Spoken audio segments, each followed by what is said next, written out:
Y si Pedro Castillo es una pierna rota, pues Keiko es un cáncer. Uno no nota cuando está. Aparece como una bolita chiquita en la rodilla y cuando menos lo esperas ya estás entrando a tu primera sesión de quimioterapia. Veamos el primer apoyo, el político. A diferencia de Castillo, Keiko no es ninguna improvisada. Ella es el ideal de un verdadero político, lo que no necesariamente es un halago. Ella no tiene problemas en sacar adelante sus beneficios, en mentir, en vengarse. Vendería a su madre con tal de ser presidenta. Que el apoyo de su hermano sea una gran noticia es el mejor ejemplo. Malo que bueno, un gobierno de Keiko contaría con el apoyo de Avanza País, Solidaridad Nacional, Podemos Perú y Alianza para el Progreso. No solo porque está en la misma línea política, sino que estos partidos lo conforman varios excongresistas fujimoristas, además que luchan contra los mismos enemigos, la SUNEDU, la ideología de género y la unión civil. Keiko gozaría del apoyo de otras bancadas y por ende su gobierno tendría más carta abierta y podría gobernar. Esto garantiza que la economía pueda salir a flote, la inversión extranjera no se espantaría y las cosas irían más o menos bien. Por otro lado, los militares están más inclinados por un gobierno de derecha que uno de izquierda, así que no le harían caras feas a la presidenta Fujimori. Entonces, Keiko parece una buena opción, ¿no? Economía, política, todo bien, todo cool. Pues no. En medicina, el término metástasis se denomina a la expansión del cáncer por todo el cuerpo a través de la sangre. Así, un tumorcito pequeño se generaliza y te mata. No lo notas. A diferencia de un hueso roto que lo ves y lo sientes, el cáncer te mata lentamente y sin que te des cuenta.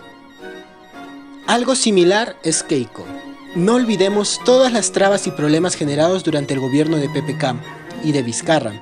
Fue gracias a Keiko que el sistema de justicia desempeñó tremendos papelones. No olvidemos al fiscal Chávarri, que blindó rochosamente a Fuerza Popular al punto de intervenir en el lacrado de uno de sus locales.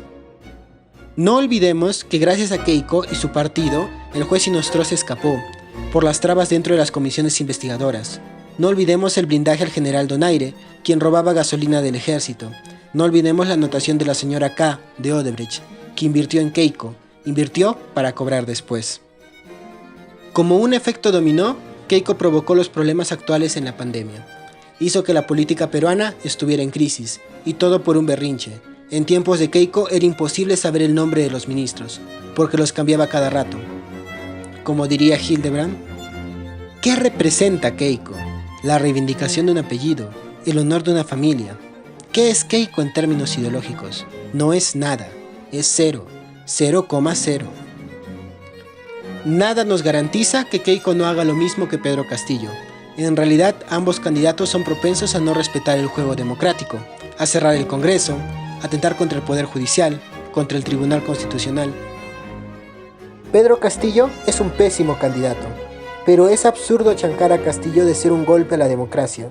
Yo me pregunto, ¿en qué momento Keiko empezó a ser una muestra de libertad de expresión, de respeto político, de democracia? Keiko Fujimori no tiene a un Cerrón, pero ella misma es peor.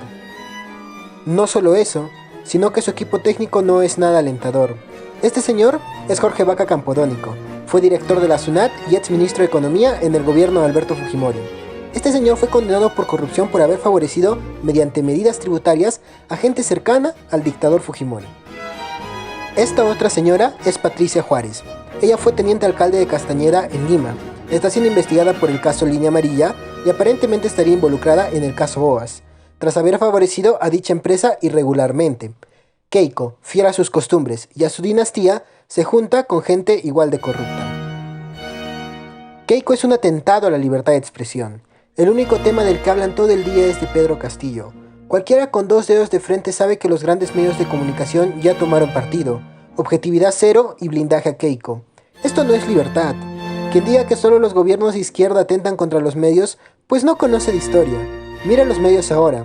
¿Por qué no hablan tanto de Keiko? Ambos candidatos son deplorables. Para que las personas puedan elegir adecuadamente, deben ver la historia de ambos, sus pasados, sus conflictos, sus problemas. Dice el Código de Ética del Colegio de Periodistas del Perú, ajustarse a la más rigurosa veracidad en el trabajo, ser honestos y fieles cumplidores de la difusión de la verdad, brindar una información completa que permita al pueblo orientarse correctamente sobre el acontecer económico, social, político, científico, cultural y deportivo. Este blindaje a Keiko Fujimori viene encabezado por la derecha peruana. No hay ningún problema con esto, cada quien es libre de transmitir los mensajes que desee mediante los canales adecuados, redes sociales, medios de comunicación, la televisión, los periódicos, no hay ningún problema. El problema en realidad está en que se utilicen medios de comunicación de difusión masiva para favorecer indiscriminadamente a un grupo político frente a otro. Verás, hay límites en la actuación de la propiedad privada en estos casos, porque el uso de las ondas electromagnéticas que aprovechan las televisiones para de esta manera hacer llegar sus mensajes se da mediante concesiones. El uso de este espacio electromagnético en el Perú nos pertenece a todos y por tanto no es posible que un grupo político o un grupo empresarial utilice esta concesión para favorecer sus intereses sociales, políticos y económicos, pues de esta manera se estaría atentando contra el fin claro que tienen las concesiones, el cual es beneficiar a la sociedad. Las concesiones se dan para que las personas puedan favorecerse y al mismo tiempo alcanzar el bien común, de ninguna manera para que un grupo lo utilice para difundir mensajes de odio y mensajes de miedo como estamos viendo que se está haciendo. No solo se da la difusión de estos mensajes, sino que también se obvian o no se da la suficiente cobertura a determinadas noticias. Por ejemplo, no se ha hablado tanto de la acusación a 34 miembros de Fuerza Popular por presunto lavado de activos por más de 17 millones de dólares. Tampoco se ha hablado de la obstrucción a la información encabezada por Fuerza Popular en el grupo Facebook, haciéndose pasar por medios de comunicación locales. El propio Facebook dijo que, como resultado de sus investigaciones por conductas sospechosas, se llegó a la conclusión que estas cuentas estaban relacionadas al partido fujimorista. Este señor, además de ser un patán intolerante, hizo algo que ni Keiko ni Castillo hicieron. ¿Recuerdas el tutorial de cómo ser un dictador del video anterior? El punto número 4, incitar a la violencia. Este señor dijo muerte al comunismo, muerte a Cerrón, y la gente repetía muerte. ¿En qué estamos? ¿Esa es la supuesta democracia que defiende esta derecha aterrorizada? ¿Pedir las cabezas de todo el mundo que piense diferente? ¿Acaso estamos en la Alemania de 1930 pidiendo muerte a los judíos? Piénsalo por un momento. Si Pedro Castillo hubiera dicho algo similar, ¿cuál hubiera sido la reacción? Esto no es libertad de expresión, eso es manipulación de masas. Pero entonces, ¿qué podemos hacer?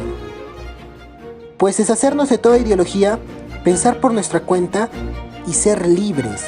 Busca información. Si alguien te intenta adoctrinar, mándalo a la reflexiona. No dejes que te inculquen miedo o resentimiento.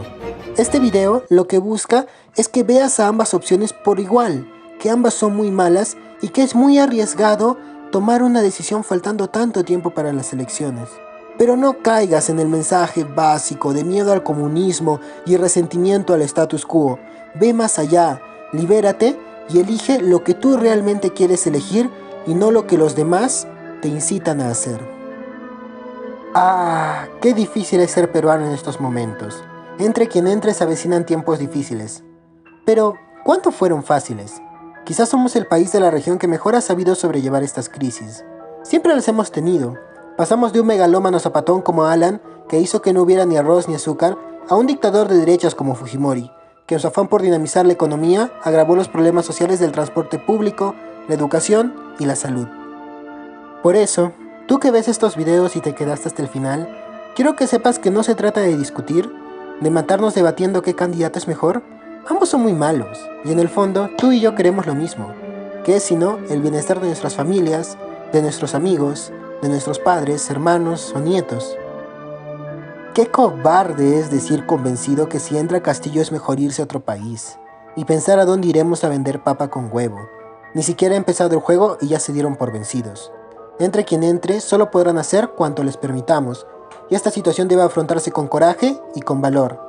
Está en juego algo más importante que nuestras ideologías. Está en juego nuestra democracia. Así que quitémonos el manto rojo o verde y reconozcamos esta como una oportunidad de escuchar en lugar de discutir. Rechaza todo adoctrinamiento. Iglesia, redes y medios intentarán decirte lo que está bien, a quién odiar y a quién temer. No lo permitas. Elige tú con qué veneno quieres envenenarte. Yo sé que todo esto puede sonar a tonterías hippies de alguien que ni siquiera tiene 20 años, y probablemente lo sean, pero ¿hasta cuándo estaremos esperando lo que no se nos debe? ¿Y en qué recodo estiraremos nuestra pobre rodilla para siempre? ¿Hasta cuándo la cruz que nos alienta no detendrá sus remos? ¿Hasta cuándo la duda nos brindará blasones por haber padecido? Ya nos hemos sentado mucho a la mesa, con la amargura de un niño que, a medianoche, llora de hambre, desvelado. ¿Y cuándo nos veremos con los demás, al borde de una mañana eterna, desayunados todos? Por tu atención, gracias.